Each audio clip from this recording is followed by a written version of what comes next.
En este programa que se llama Nuestra Tierra, Nuestra Agua, hoy vamos a hablar de el movimiento Tierra y Libertad.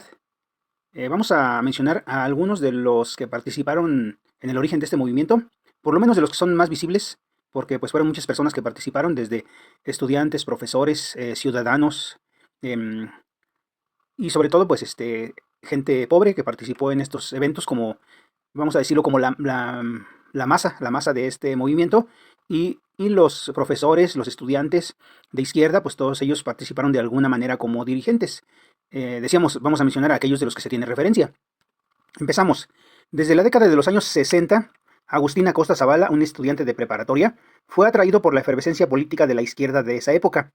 Aunque estuvo a punto de afiliarse al Partido Comunista Mexicano, optó por simpatizar por un pequeño grupo de militantes cercanos al maoísmo, que eran una escisión de la Liga Leninista Espartaco, que operaba en la región. Y luego, para 1970, ya Agustín Acosta, ya como estudiante de la Universidad Autónoma de Nuevo León, participó en pequeños grupos estudiantiles, en donde se discutían varias posturas políticas y de acción social, con una orientación ideológica, y emprendieron procesos de incorporación con sectores populares de Monterrey.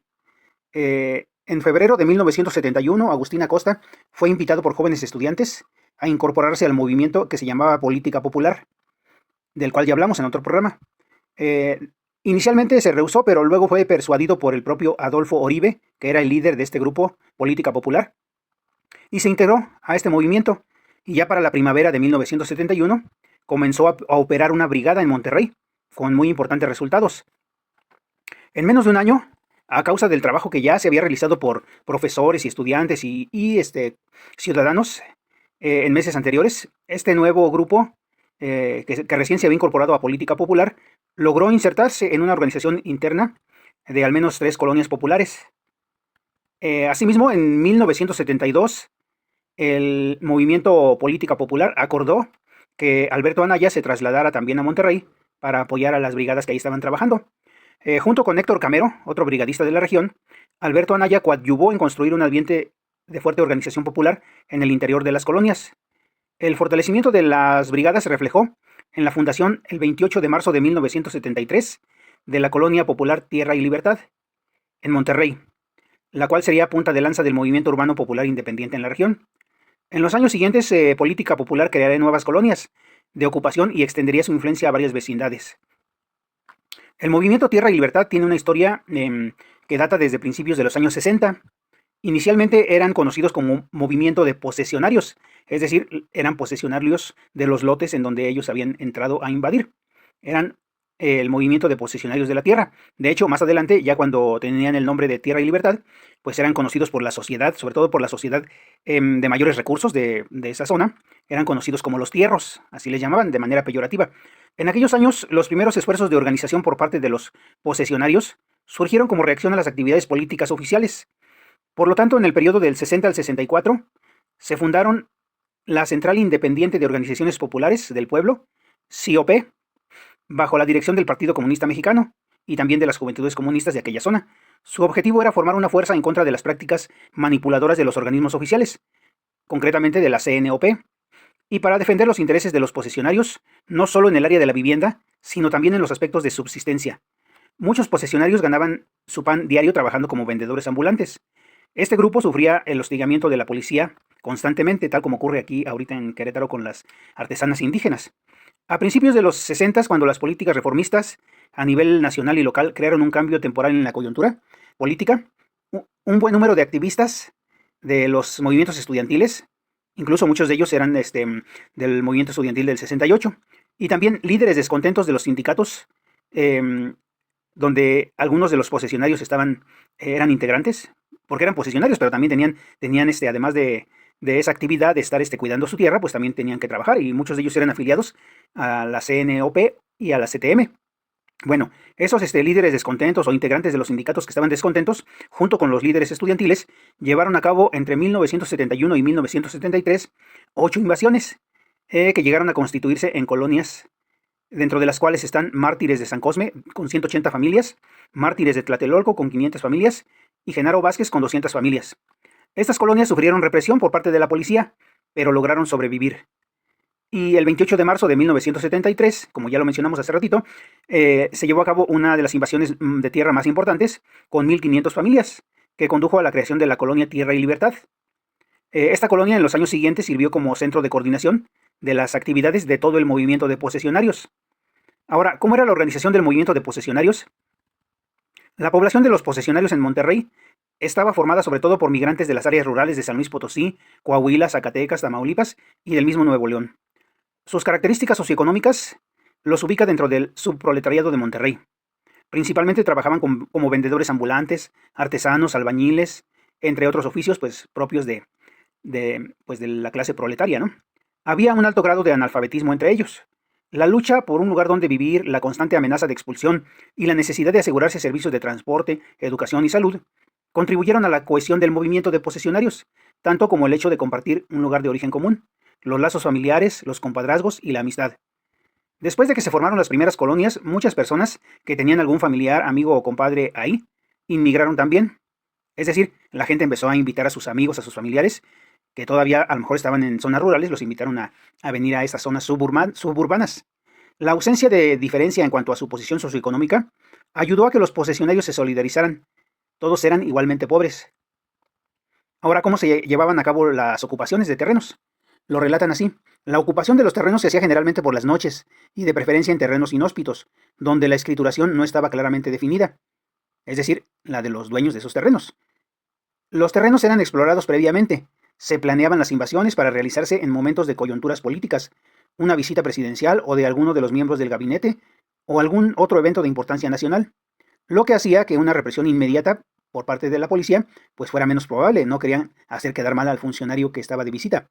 Las invasiones eran dirigidas por viejos expertos posesionarios y activistas universitarios. Ya hemos mencionado a algunos de ellos. Estos introducían una organización política de línea maoísta dentro de las colonias. Una vez que los problemas básicos del asentamiento habían sido satisfechos, se veía forzado, dado su origen ilegal, a tomar medidas de seguridad y a actuar a fin de garantizar el orden y la disciplina internas. Se estableció una organización que garantizó la participación de los posesionarios, agrupados primeramente en manzanas, y se planeó una movilización rápida para cuando fuese necesario. Al mismo tiempo funcionó como un medio efectivo de control social. La estructura general para la toma de decisiones dentro del movimiento fue como sigue. La Asamblea General fue el órgano de toma de decisiones del movimiento posesionario. Ahí se establecían las líneas de acción política. Funcionó basado en la representación directa desde la Asamblea de Manzana en adelante. En las asambleas de Manzana los resultados de las diferentes discusiones se traducían en criterios prácticos, o de ser necesario, en propuestas para discutirse en Asamblea General. Los comités en las áreas de orden interno, defensa, etc., que dependían de la Asamblea General, estuvieron integrados por miembros que rotaban cada 6 meses, y su funcionamiento estuvo bajo vigilancia continua de la Asamblea General. Los comités tenían las siguientes tareas. Había un comité que se llamaba Orden Interno y Defensa. En cada colonia funcionaba un comité de honor y justicia. Organizaba los rondines, una especie de policía de colonia que mantenía el orden público. Se construyó una prisión para aquellos que hubiesen cometido una pena menor. La pena máxima era la expulsión de la colonia. En la mayoría de los casos esta pena se aplicaba a aquellos de quienes se sospechaba que eran agentes de la política oficial. Otro comité era de asuntos laborales. La Unión de Trabajadores era el comité encargado de manejar los problemas de los trabajadores que habían sido despedidos de sus empleos. Tenían un departamento legal que ofreció asesoría legal tanto a los miembros como a los que no lo eran. Además, organizaban actos de solidaridad en los casos de despidos masivos. Otro comité era de educación. A través de esfuerzos colectivos, el movimiento construyó sus propias escuelas. Estas funcionaron de acuerdo a los estándares oficiales, pero eran supervisadas por comisiones de padres de familia, elegidos entre los posesionarios. Además, el movimiento tenía una organización especial para las actividades de concientización y educación de adultos, así como una estación de radio. Otro comité se llamaba de Asuntos Femeniles. La Liga Femenil funcionó en cada colonia, a fin de tratar los problemas internos relacionados con la situación de las mujeres y los niños. También se encargaba de organizar los eventos destinados a reunir fondos para financiar las actividades políticas del movimiento. Asuntos Médicos. Es otro comité. Se construyeron varias clínicas pequeñas y un hospital con equipo médico donado por la Universidad de Nuevo León. Asuntos Económicos. En esta área el movimiento trató de administrar la economía en varias colonias, estableciendo pequeñas cooperativas donde los artículos de primera necesidad eran producidos y vendidos. Poco después de la invasión inicial, los posesionarios de Tierra y Libertad fundaron una cooperativa de carne, más tarde otra de materiales de construcción y otra de transporte. Además, una gasolinería, un supermercado, una granja, un taller de costura y otro de zapatos.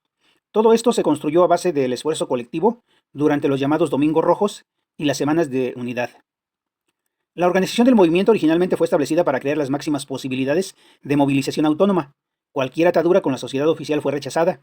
Los servicios urbanos, electricidad y agua se obtuvieron colectiva e ilegalmente. Tomaron en sus propias manos la educación y la salud. Las ofertas de la sociedad oficial a este respecto fueron rechazadas. El tipo de organización de bases que se dio no solo garantizó la participación de la población en las decisiones directamente relacionadas con sus vidas en las colonias, sino también hizo posible un control social efectivo. Aquellos que se desviaban del curso político trazado por los líderes y la Asamblea General y los sospechosos de colaborar con la política oficial fueron expulsados de las colonias. La diferenciación social interna se mantuvo bajo vigilancia, por lo menos en sus aspectos externos. No se permitieron viviendas ostentosas en las colonias. Todas las casas tuvieron que ser igualmente modestas y no se permitieron construcciones de más de un piso. A la policía no se le permitía entrar a estas colonias.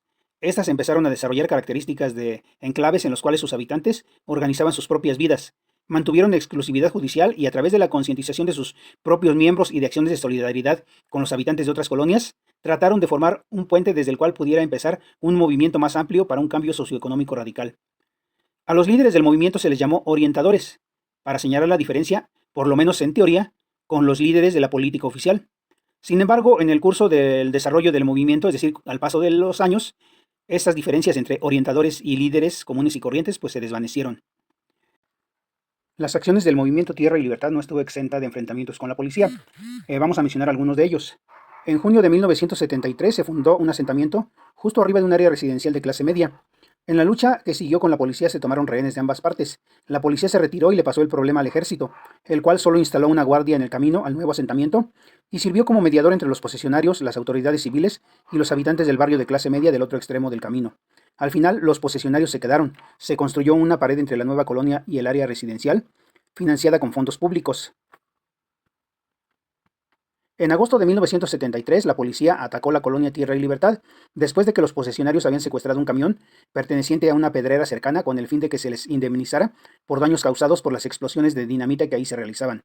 En la trifulca, varios posesionarios fueron heridos con arma de fuego. Sin embargo, tuvieron éxito en repeler a los atacantes. Atraparon una patrulla policíaca y la incendiaron.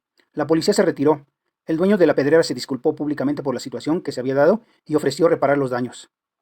En otro evento, en febrero de 1974, Tierra y Libertad inició una campaña contra el alza en las tarifas del transporte urbano. Se secuestraron algunos camiones. Como resultado de ello, consiguieron que las rutas de transporte urbano extendieran su recorrido hacia el interior de las colonias. El gobernador del estado se reunió personalmente con los representantes de Tierra y Libertad a fin de solicitar la devolución de los camiones secuestrados. En abril de 1974, el ejército intervino con el propósito de poner fin a las continuas invasiones llevadas a cabo por Tierra y Libertad en el sector sur de la ciudad. En negociaciones subsecuentes, el movimiento prometió congelar futuras invasiones en el área, a cambio de que fueran puestos en libertad algunos posesionarios tomados presos durante invasiones previas. Al mismo tiempo, la policía estuvo de acuerdo en suspender sus intervenciones en la colonia. Este último acuerdo dio pie a que se creara la imagen de que ha tenido el movimiento Tierra y Libertad por muchos años, la de tener un estado dentro de otro estado.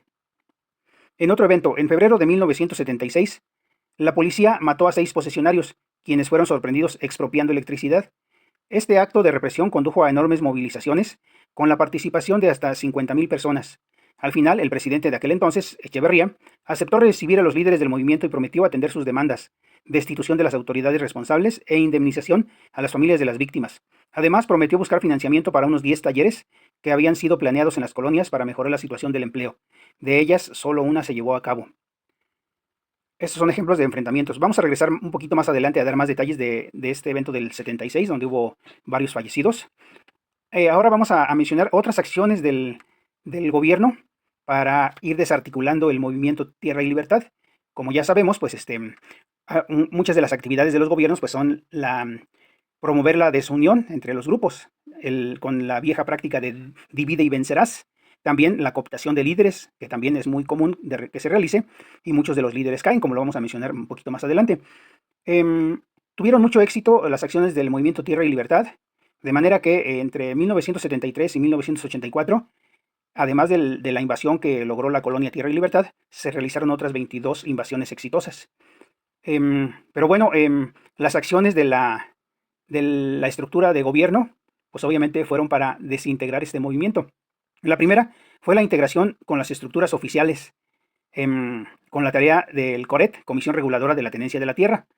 Es decir, les daba la opción de regularizar la tierra y con eso pretendía ir desarticulando el movimiento. Esa fue una de las acciones.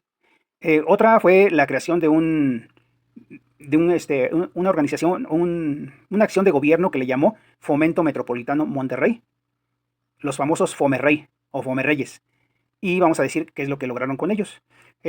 Los Fomerreyes fueron creados en 1973 como un fideicomiso que debía integrar a las familias ilegalmente establecidas a través de su traslado a los asentamientos recién construidos y la legalización de los asentamientos actuales. Es decir, les ofrecía un terreno en otro lugar o bien les ofrecía regularizar el terreno en los asentamientos que habían invadido.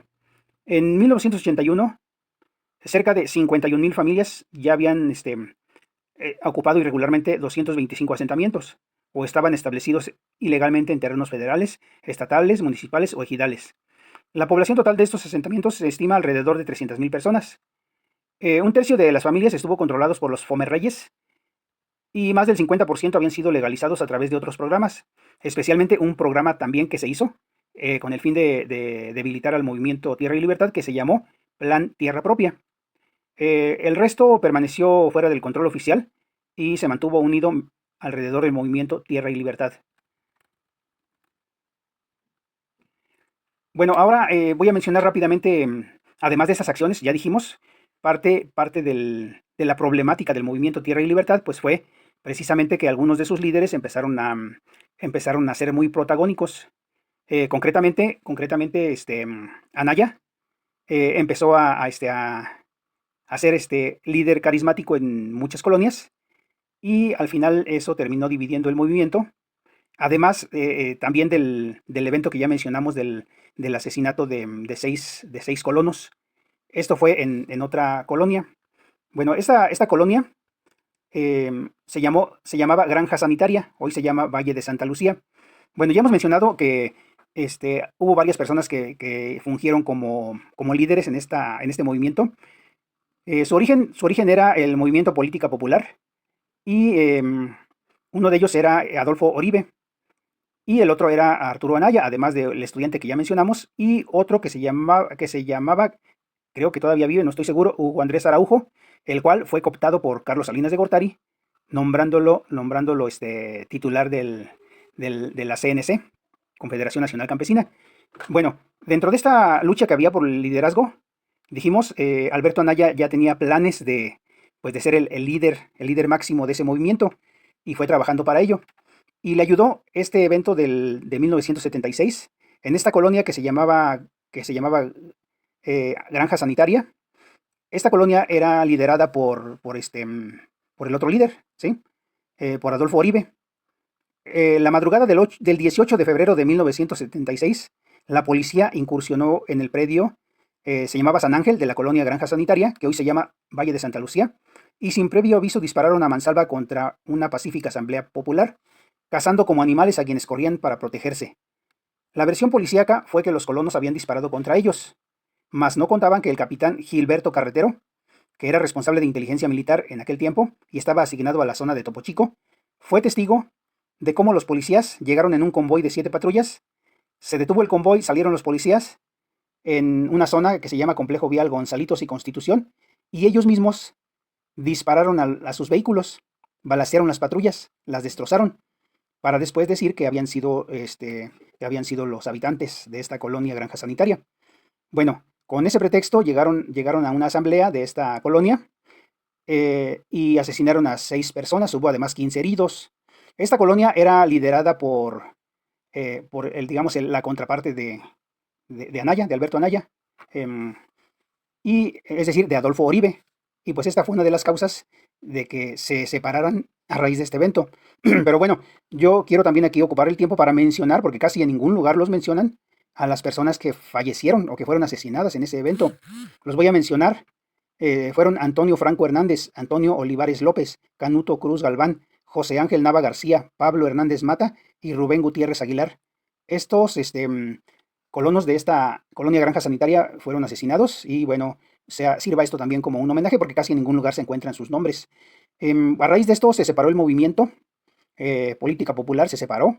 Digamos que a nivel de dirección se separaron en dos fracciones, una que se llamó Línea Proletaria, a cargo de Adolfo Oribe, y la otra que se llamó Línea de Masas, a cargo de Alberto Anaya.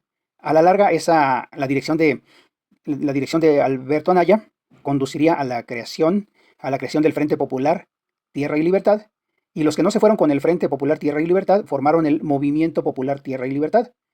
Y a la larga el Frente Popular Tierra y Libertad se adheriría a lo que es el Partido del Trabajo.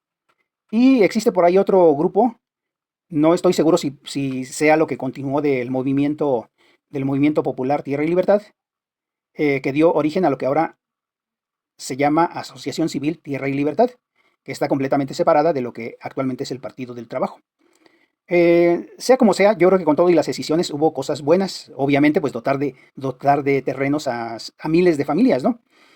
Lo malo es que después florecieron los intereses personales y bueno, de manera que actualmente Alberto Anaya pues se le dice líder vitalicio del PT, ¿sí? Y también, a pesar de que hay por ahí algunos que son negocio nada más, los endis, en estas colonias, sobre todo la colonia Tierra y Libertad y algunas cercanas, pues seguramente funcionan muy bien, pero luego digamos, ese modelo de los endis lo llevó el PT a otros lugares, en donde en muchos casos pues son solamente negocio, ¿no? Negocio de afiliados al PT. Bueno, y también a Adolfo Oribe, en un momento dado se le ha llegado a mencionar ciertas dudas de dónde sacaba el financiamiento para la persistencia del movimiento.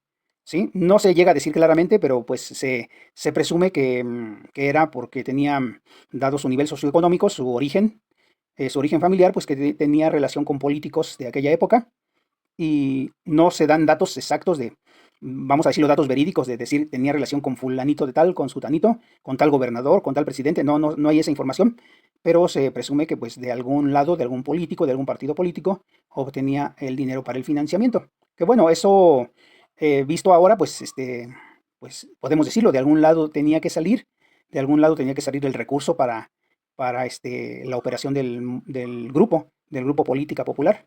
Em, y dijimos, se fue degradando con el tiempo, pero las colonias que se formaron, pues ahí están.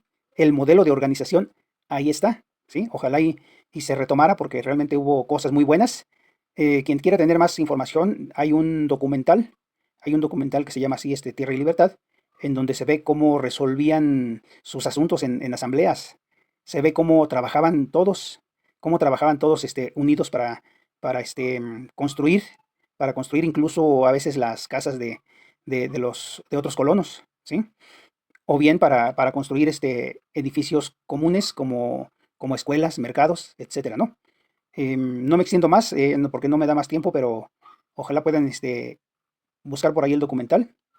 Y bueno, ya mencioné también los nombres de los que perdieron la vida en este evento del 18 de febrero de 1976. Hasta aquí el programa de hoy. Bueno, miren, para no perder tiempo en leer la referencia de dónde salió la información, pues las voy a proyectar. Ahorita deben estar pasando por ahí en una imagen para darle el debido crédito a quienes han realizado estas investigaciones.